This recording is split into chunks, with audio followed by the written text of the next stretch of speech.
प्यारे साथियों नमस्कार, मैं हूं अरुणेश कुमार और हमारे साथ इस वक्त मौजूद हैं आलोक जी।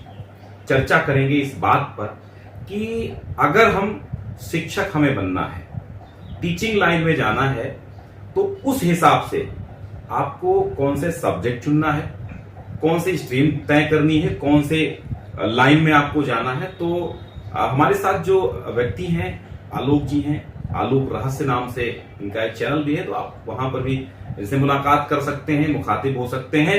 और वर्तमान में बेसिक शिक्षा विभाग में सहायक अध्यापक के तौर पर नियुक्त हैं, तो इनसे बेहतर और कौन बता सकता है। तो सबसे पहले सर ये जानना चाहेंगे कि अगर कोई बच्चा इस वक्त इंटर पास हुआ है, तो इंटर के बाद वो किस रास्ते को चुने कि वो शिक्षक बनने के काबिल हो जाए, या वो प्रोफेसर बन जाए, या वो सपोज सबसे पहले शुरुआत यही करते हैं कि अगर हमें प्राइमरी टीचर बनना है जी, तो प्राइमरी टीचर बनने के लिए हमें शुरुआत कहां से करनी है, बताएं। सभी बच्चों को मेरा नमस्कार। मैं आलोक रहस्य।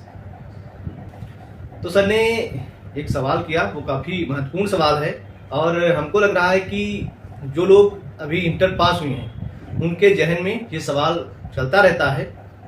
काफी असमंजस की स्थितियां रहती हैं, घर वालों का प्रेशर रहता है, समाज का प्रेशर रहता है, हमको किस हिसाब से उसको मैनेज करना चाहिए।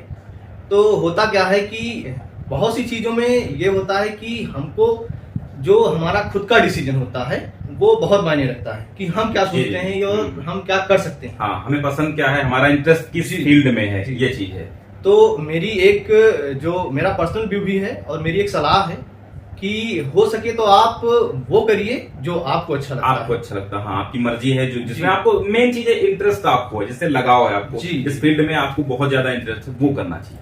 और अपना ये भी है कि कभी कभी क्या होता है कि कुछ फैसले हम लेते तो अपने हिसाब से हैं, काफी विरोध झेलना पड़ता है, लेकिन अगर आप पूर्ण मन से, पूरी लगन से आप उस पर फोकस करते हैं तो ये भी मैं दावा करता हूं कि एक समय के बाद आपके परिवार के, आपके घर के और ये समाज आपके ही रास्ते पे चलना पसंद करेगा और आपको आइकॉन समझेगा कि आपने जो सोचा था वो करके दिखाया। तो मेरी ये सलाह है कि आप वही करें जो आपको अच्छा लगता है, क्योंकि वर्तमान समय में आप परिस्थितियां देख रहे हैं कि कंपटीशन है हर एक क्षेत्र में, बहुत हाई लेवल का भी है, कंपटीशन है, काफी मेहनत करनी पड़ेगी हर क्षेत्र में, कोई भी क्षेत्र चुने, चुनौतियां बहुत हैं। फिर बात आती है कि इन चुनौतियों के बीच से हमको कैसे रास्ते निकालने हैं जिससे हमारी सक्सेस जल्दी से जल्दी मिले।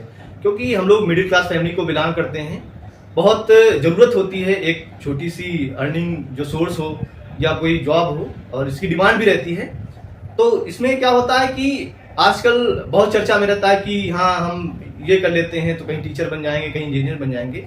रास्ते क्या हैं, हम लोगों को किन रास्ते से गुजरना है।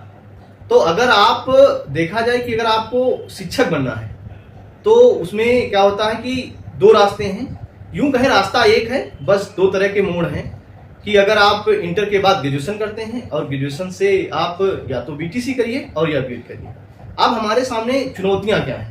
सबसे पहले तो ग्रेजुएशन करना ही करना है, ग्रेजुएशन से पहले कुछ नहीं सोच सकते जी, है ना। ग्रेजुएशन सबसे पहले आप कंप्लीट कीजिए, बीए हो, बीएससी हो या कुछ भी हो, कोई भी बैचलर डिग्री, ग्रेजुएशन आपको पहले कंप्लीट करना है, इसके बाद फूटता है रास्ता आगे का। जी, तो क्या होता है कि ग्रेजुएशन है वो करना है हमको, आपको किसी भी साइड से है आप कर लीजिए।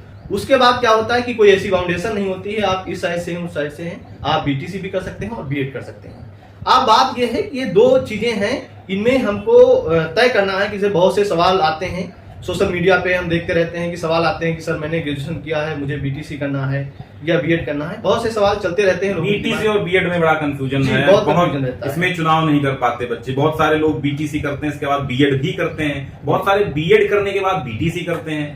जी, तो एक्चुअली में ये भी होता है क्या करना है, कभी कभी डिसीजन क्या होता है हम पड़ोसी को देख के ले लेते हैं कि हमारे पड़ोसी ने, और ये मेरे साथ भी हुआ है कि कई लोग पूछते हैं कि भैया आपने तो बीटीसी किया था, आप टीचर हो गए, मुझे भी बताइए, मैं भी बीटीसी कर लेता हूँ। तो ऐसा आपको नहीं करना है, आपको आप अपने खुद की देखना है कि हमारा बैकग्राउंड क्या है, मैं कैसे, कैसी है जी, कैसे क्या करना है।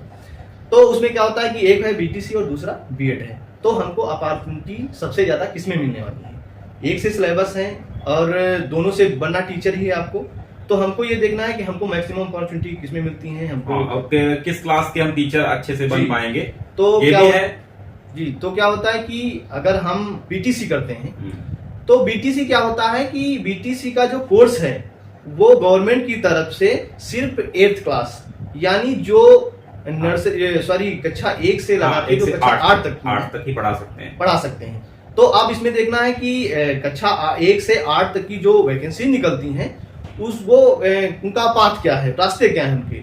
तो सबसे पहले क्या होता है कि अगर प्राइमरी की भर्ती निकलती है या जूनियर की निकलती है, तो प्राइमरी की भर्ती अगर निकलेगी तो उसमें प्राइमरी का टेट जो है वो पास होना, टीचर एलिजिबिलिटी टेस्ट, हाँ जो टेट होता है उसको जी टीटी बोलते हैं, उसका पास होना जरूरी होता है। और यदि जूनियर की वैकेंसी आती है तो उसके लिए जो अपर प्राइमरी है यानी जो जूनियर का टीटी है वो पास करना जरूरी होता है, तभी आप उसमें फॉर्म डालने के एलिजिबल हो जाएंगे।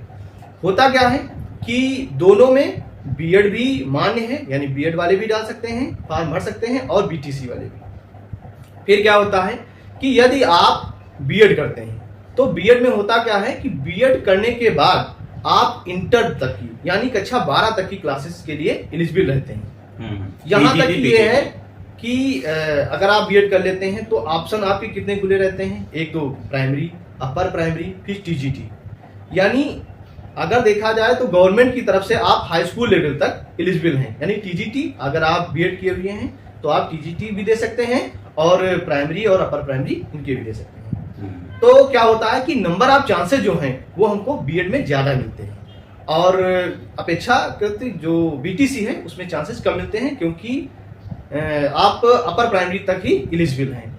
तो मेरे हिसाब से जो आज का ट्रेंड चल रहा है, जैसा समय आ रहा है उस हिसाब देखा जाए प्राइमरी में वैकेंसीज आने वाले समय में कंपेरिजन टू जैसा कि अभी तक वक्त गुजरा है, बड़ी बड़ी भर्तियां आती रहती हैं, लेकिन मुझे नहीं लगता है कि अब ऐसी कोई बहुत बड़ी भर्ती आने वाली है, क्योंकि होता क्या है कि समय के साथ ट्रेंड बदलता रहता है, चीजें बदलती रहती हैं। तो कहीं ना कहीं लोगों का बीटीसी से मोह भंग होने का कारण ये भी है कि उनके पास यदि एक बाउंडेशन है, एक सीमा तय कर दी गई है, बॉर्डर लाइन की आप जूनियर के आगे नहीं जा सकते। जी। और बीएड में क्या है, व्यापक क्षेत्र हो जाता है। एक आप बीएड करने के बाद, इस वक्त की अगर बात करें तो बीएड करने के बाद आप कक्षा 1 से लेकर के इंटर कॉलेज तक के टीचर बन सकते हैं। यहाँ तक कि जितने भी स्कूल चलते हैं, केंद्रीय विद्यालय हो, चाहे कस्तूरबा गांधी हो, आश्रम पद्धति हो, जीआईसी हो, तमाम टीचर के लिए, तमाम प्रकार के टीचर के लिए आप एलिजिबल हो जाते हैं। लेकिन बात वही है कि आपका इंटरेस्ट किसमें है, आप क्या हैंडल कर लेंगे, या अभी आप ग्रेजुएशन में क्या कितने अंक कमा पाते हैं। इंटर में मान लो आप टॉपर हैं तो जरूरी नहीं है कि आप ग्रेजुएशन भी टॉप कर जाएं या मास्टर डिग्री भी टॉप कर जाएं या बीटीसी भी टॉप कर जाएं। सिचुएशन बदलती रहती है, उस हिसाब से। अब ये हमेशा आपने एक बात गौर की होगी, जो हाई स्कूल का टॉपर रहा है वो इंटर का टॉपर लगभग नहीं रहा है। कारण यही होते हैं कि उस समय का वातावरण, उस समय की सिचुएशन उसकी क्या थी कि वो हाई स्कूल का टॉपर रहा।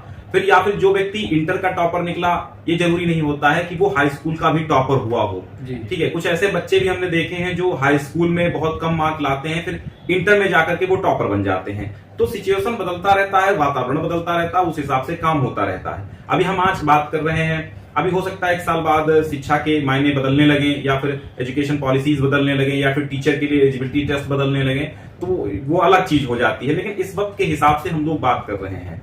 ठीक है, तो वही है कि बीटीसी अगर आप करते हैं तो प्राइमरी और जूनियर के लिए एलिजिबल हैं, वो ग्रेजुएशन के बाद होगा। और अगर आपको प्रवक्ता बनना है यानी इंटर कॉलेज का लेक्चरर बनना है, तो उसके लिए आपको क्या करना होगा, बीएड तो करना ही होगा, क्योंकि आगे ऐसी संभावनाएं बन रही हैं कि बीएड लिया जाएगा पीजीटी में भी। ठीक, अब अगर आप उससे अगर पीजीटी मतलब इंटर कॉलेज के प्रवक्ता बनना है तो आपको मास्टर डिग्री भी करनी पड़ेगी बीएड के साथ साथ। ग्रेजुएशन से काम नहीं चलेगा। ग्रेजुएशन प्लस बीएड करते हैं तो आप कक्षा 10 तक अध्यापक बन सकते हैं। ठीक है, वो चाहे गवर्नमेंट इंटर कॉलेज हो, चाहे फिर कोई एडेड विद्यालय हो, वहां बन सकते हैं आप। ठीक, अगर आपको थोड़ा और ऊपर जाना है, प्रोफेसर वगैरह, तो आप मास्टर डिग्री करने के बाद उसमें नेशनल एलिजिबिलिटी टेस्ट यानी कि यूजीसी द्वारा नेट होता है, वो चाहे आप साइंस स्ट्रीम से हैं तो सीएसआईआर नेट होता है, वो भी एनटीए नेट कराने लगा है, तो उसकी एलिजिबिलिटी के बाद नेट जेआरएफ होता है, फिर इसके बाद पीएचडी वगैरह होती है, तो प्रोफेसर भी बन सकते हैं। ऐसी कोई बड़ी बात नहीं है। तो रास्ते आपको चुनने हैं, कहां तक आपको जाना है, किस हिसाब से आपको मेहनत करनी है। ठीक है, तो ये आप पर डिपेंड करता है कि आप क्या हासिल करना चाहते हैं, आप में जज्बात क्या है। कितने जज्बे हैं आप में। तो ये जरूरी नहीं है कि आप आज कम अंक लेकर के आए हैं तो आप कुछ बन नहीं सकते। बहुत सारे थर्ड डिवीजन पास हमने आईएएस ऑफिसर देखे हैं, बहुत सारे टॉपर्स हमने घास छीलते भी देखे हैं। ठीक है, तो ये सिचुएशन के हिसाब से ही है, जज्बात के हिसाब से होता है। कुछ लोग ऐसे होते हैं जो टॉपर तो बन जाते हैं, उनको घमंड आ जाता है कि भाई मैं तो टॉपर हूं, मैं आगे भी टॉपर रहूंगा। तो ऐसा चलते हुए वे आगे गड़बड़ कर जाते हैं। जो लोग थर्ड डिवीजन पास हुए हैं उनको लगता है यार थोड़ा मेहनत करते हैं, हम इस बार भी अच्छे अंक आगे ही ले आते हैं, तो वो अच्छे अंक लेकर आ जाते हैं। ठीक है, तो क्या होता है कि अगर बेसिक देखा जाए कि दोनों में फर्क क्या है, तो अगर बेसिक देखा जाए तो फर्क यही है कि आपको बीएड के थ्रू आपको कई अपॉर्चुनिटी, कई रास्ते मिलते हैं, बहुत ज्यादा मिल रहे हैं इस वक्त की बात करें। और बीएड एक व्यापक क्षेत्र है। जी, व्यापक क्षेत्र है। दूसरा क्या है कि बीएड करने के बाद अगर आप मान लीजिए आपकी कहीं जॉब नहीं लगती है तो कम से कम इतना है कि किसी आप प्राइवेट कॉलेज में इंटर तक आप पढ़ा सकते हैं, यानी इंटर कॉलेज में आप पढ़ा सकते हैं। इंटर कॉलेज में बीएड का डिसएडवांटेज यही, उसका सॉरी बीटीसी का डिसएडवांटेज यही है कि आप प्राइमरी लेवल तक तो होता क्या है कि आप किसी कक्षा 5 तक आप पढ़ाएंगे तो आपको कितनी भर की आपको सैलरी मिलेगी, क्या पैसा मिलेगा, तो ये भी रहते हैं। दूसरा क्या है कि बीएड करने के बाद जैसे अगर आप कहीं कुछ नहीं होता है, आप पीसीएस की तैयारी करते हैं, तो पीसीएस में क्या होती है, कुछ स्पेशल पोस्ट होती हैं जिनमें बीएड किए हुए बच्चे ही लिए जाते हैं, उसमें आपको बहुत ज्यादा फायदा मिलता है। जबकि बीटीसी में ऐसा कहीं नहीं है कि आपने बीटीसी किया है तो आपको ही लिया जाएगा, लेकिन बीएड करने के बाद ऐसा होता है कि आपको कुछ स्पेशल पोस्ट मिलेगी। तो जैसा कि सर ने बताया आपको अभी कि आपको बीटीसी अगर प्राइमरी टीचर बनना है या जूनियर हाई स्कूल का टीचर बनना है कक्षा 8 तक, तो आपको बीटीसी कर लेनी है। चलो आपने बीटीसी किया या फिर बीएड किया, तो स्टेप क्या है?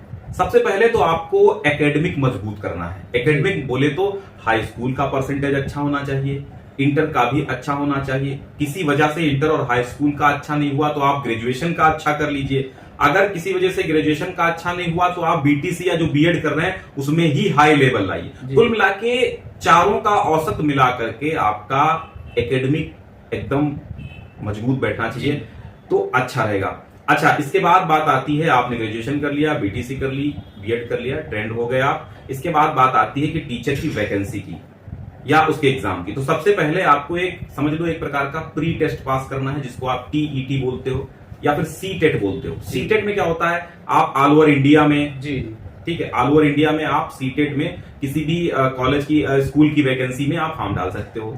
लेकिन वही है कि अगर आप केवल यूपी टेट उत्तर प्रदेश का टीटी पास किए हैं तो वो केवल उत्तर प्रदेश में ही लगभग मान्य है। ठीक, अब सीटेट या टीटी में से एक आपको पास होना अनिवार्य है।